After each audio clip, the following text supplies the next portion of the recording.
So, as I was saying, we should be against all cuts in public services and massively tax the rich.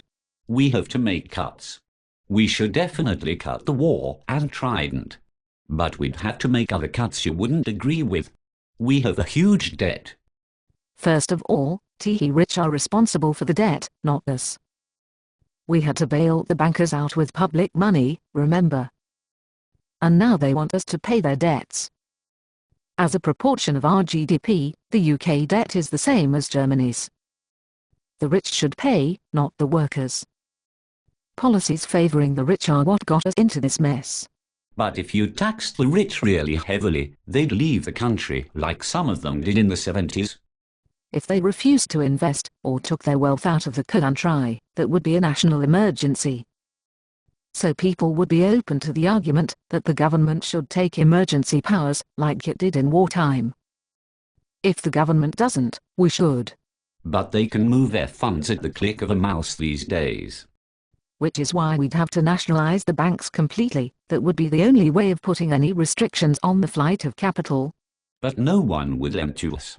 The interest on our debt would be so massive the debt would effectively be unpayable. We'd have to default. So the currency would be worthless. How would we survive? Barter with Iran and Venezuela?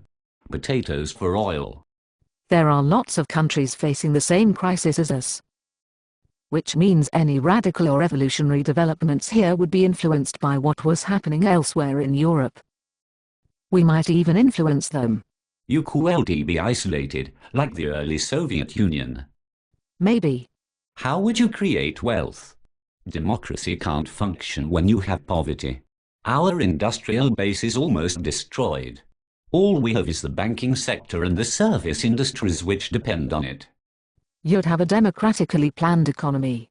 But we have a developed infrastructure in spite of all the damage. There are skilled and people around, and we can create more through education. But we'd have to have a green revolution, invest massively in wind and solar power and public transport.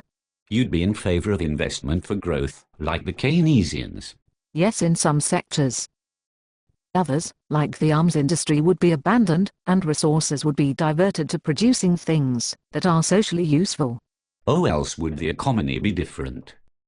Developed economies overall would have to shrink, so they could meet carbon emission targets, and prevent further climate change, especially if we want underdeveloped economies to expand.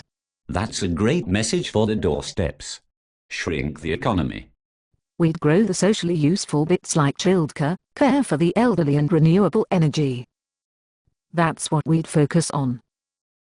And we'd share out work and leisure time, so we didn't have to choose between working like slaves and being unemployed. What about the car industry? That's not very green. Would you be against car workers defending their jobs?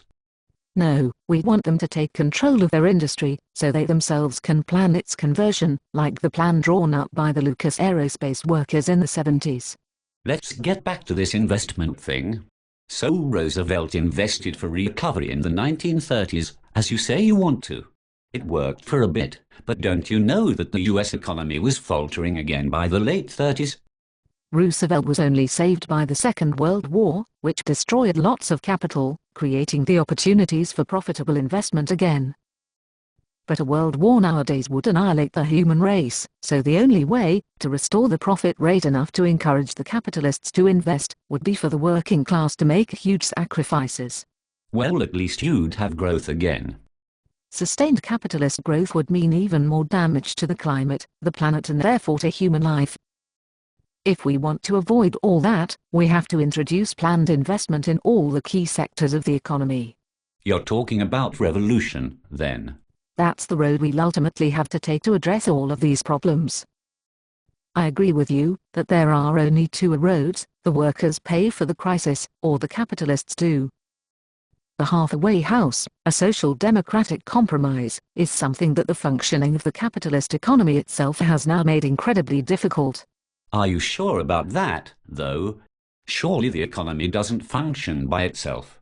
It's shaped by political choices, which means in theory that capitalists could decide to reverse some of the trend towards inequality that we've seen, if only to avoid social revolt.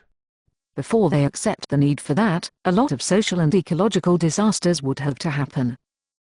Anyway, working people would still be the main ones paying off the debt, even if capitalists decided to be a bit nicer.